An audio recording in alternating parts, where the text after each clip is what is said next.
On May 12, 2022, the badly decomposed remains of a still unidentified woman were discovered in a wooded area in Wadesboro, North Carolina, just west of a National Guard armory. The deceased, a scantily clad white female estimated to have been between 20 and 40 years of age, couldn't be linked to any missing persons reports in the area.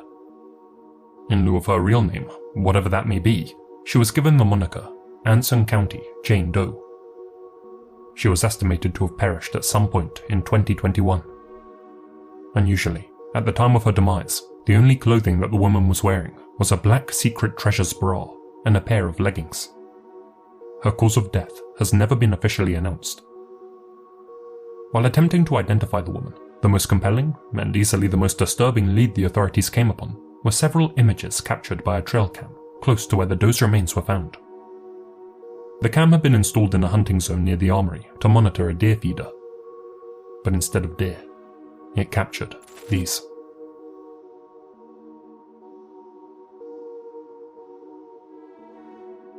Images of an unknown woman wearing the same clothes as found on the Doe's body, stumbling through the woodland on August 22nd, 2021. She was first recorded that night at 1:33 a.m., entering the frame on the right. In the next image, captured a second later as the clock struck 1:34, she isn't visible at all, suggesting that she was running at the time. She later appeared again at 4:30 and 4:31 a.m., this time hobbling in the opposite direction and using a large stick to support herself. This woman is strongly believed to be the Anson County Jane Doe, and though they didn't know why this lone female was wandering through the dense forest in the middle of the night, detectives now at least had a face to work with. Forensic investigators analyzed the images, but weren't able to draw many conclusions. It appeared as if the woman's leggings were wet above her knees, as was the lower half of her stick.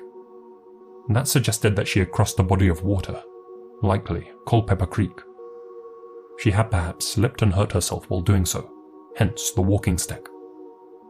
Some theorize that she was suffering from a mental breakdown, but others have suggested an even darker possibility, that she was being held somewhere remote against her will, and with no time to get dressed, she had seized an opportunity to escape.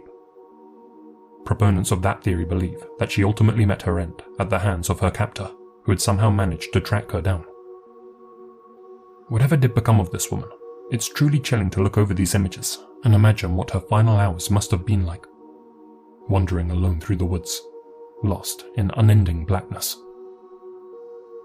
In February 2022, 6 months after the trail cam footage was captured, and a few months before the Doe's remains were discovered, rabbit hunters stumbled upon a backpack containing an unspecified sum of cash close to the armory. They took the cash and abandoned the backpack in the forest. When news of the Doe's discovery spread, they brought the existence of the backpack to the authorities' attention.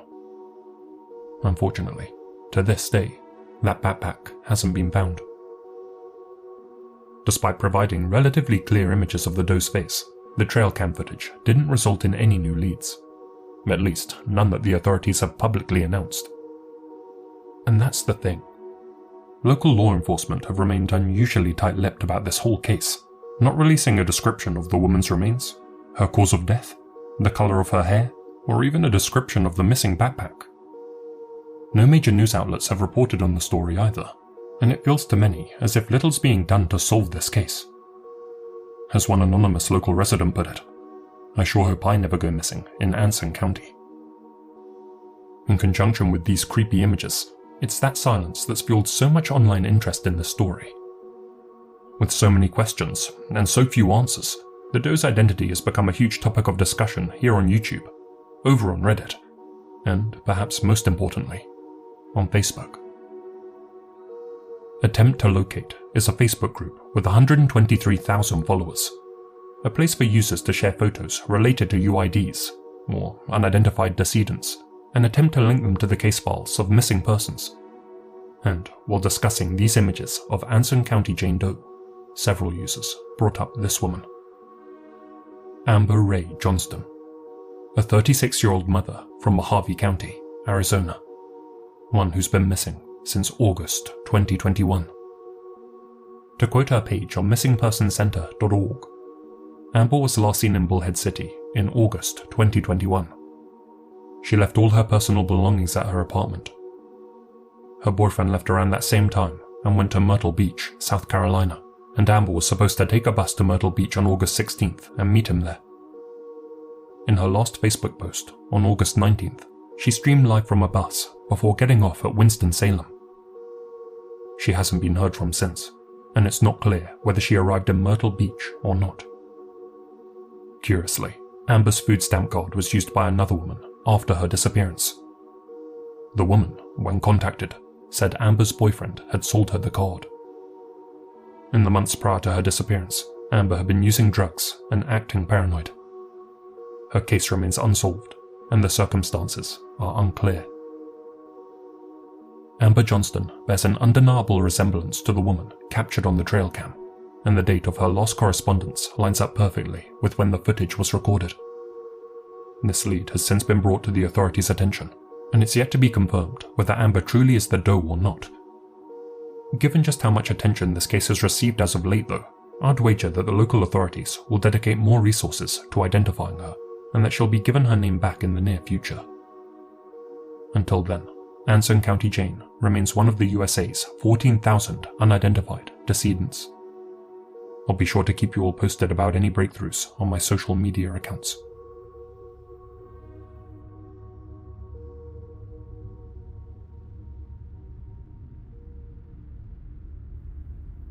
This is the last known photo of Snehanshu Sharma, a smart and cheerful 8-year-old boy from Hooghly, West Bengal.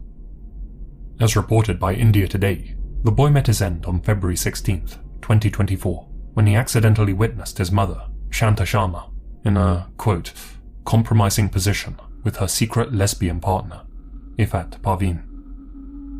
Snehanshu became distraught when he saw his mother betraying his father. Little did he realize that his father, Pankaj, already knew about his wife's secret love affair, which had been going on since before they got married, but he had chosen to keep silent about it. Shanta tried to persuade her son to keep quiet too, but even after talking things over with him, she and Ishrat feared that he might reveal their secret to someone. Although lesbian relationships are legal in India, in certain areas they're considered extremely taboo and socially unacceptable. Terrified of a social backlash that could ruin their lives, both Shanta and Ifat did the unthinkable.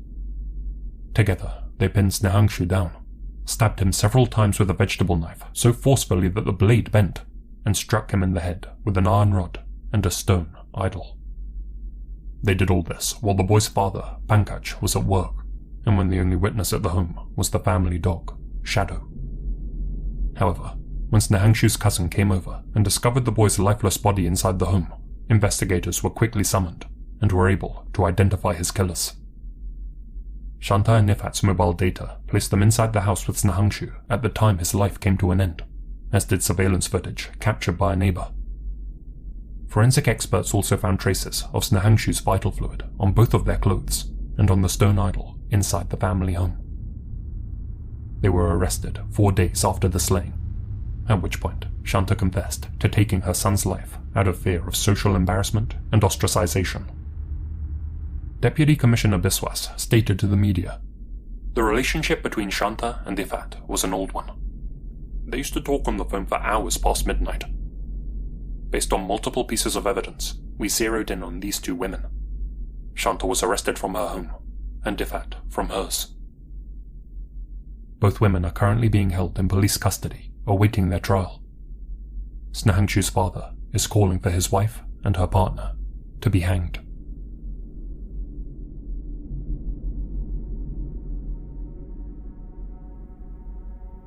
On September 20th, 2022, Emma Brown, age 12, was firing guns with her father, Daniel Brown, at their home in Poolville, Texas.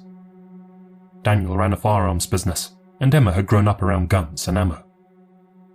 That afternoon, the pair posed together for a photo before their joint target practice.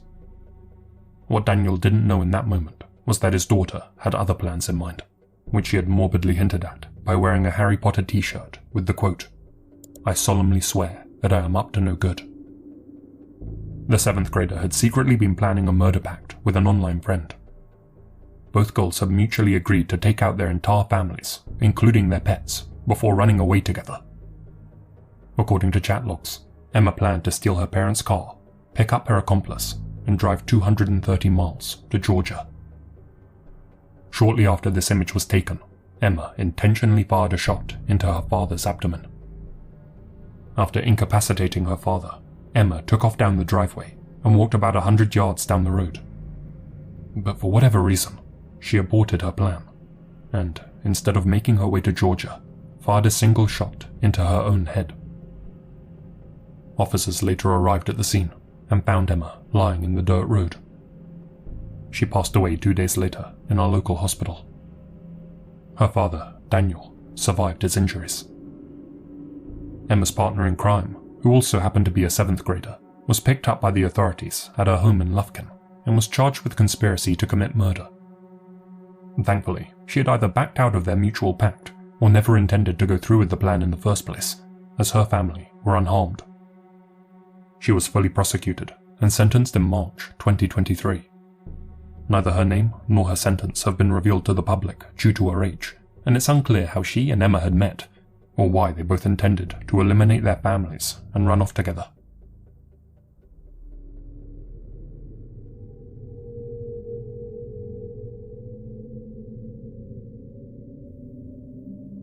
Icon Park's Orlando Freefall was touted by its operators as the tallest freestanding drop tower in the world. The attraction lifted riders in a gondola 430 feet above the ground, before inclining the seats forward 30 degrees and plunging them into a freefall, breaking 100 feet above the ground. Riders were only meant to experience a 4G thrill, a mild stomach upset, and a few laughs. But on March 24th, 2022, things ended very differently for one park guest. Tyree Sampson was just 14 when he fell to his demise from the Orlando Freefall drop tower. The adolescent, originally from St. Louis, had been on vacation in Florida with his family and a friend.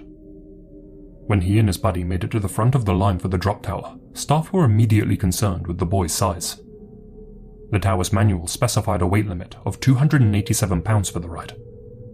Tyree, who stood at 6'5" and weighed 383 pounds, was too large to fit safely into the seat. As such, the harness sensor in Tyree's seat had to be manually adjusted, loosened, and then tightened again, creating a larger gap than normal between his harness and the seat. The young attendant assisting Tyree had only been working at the park for 3 days, was still technically a trainee, and believed that because the adjustment had made the indicator light turn green, that it was safe to proceed with the ride. Moments before the ride was activated, Tyree could tell that something wasn't right, and reportedly said to his friend beside him, "I don't know, man. If I don't make it down safely, can you please tell my mama and daddy that I love them?" This photo shows Tyree seconds before the gondola began to rise. His shoulder bar was noticeably looser than his fellow riders. After the ride reached its target height of 430 feet, Tyree began to panic, realizing that he wasn't properly secured. But by that point, it was too late. The ride went into freefall.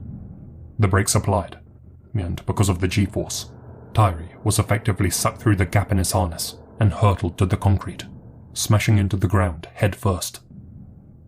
He died shortly after impact. Video footage of this incident exists, but for obvious reasons, I don't recommend seeking it out. The visuals, and in particular, the sound, are absolutely soul-crushing. Even worse, when viewing it, it's apparent that nobody immediately helped the boy, and park employees can be heard trying to pass the blame. A lawsuit filed by Tyree's family claimed that there were no visible weight limits or scales at the ride location. "After learning the details of what happened, I can't help but wonder, why wasn't he turned away?" said Tyree's mother.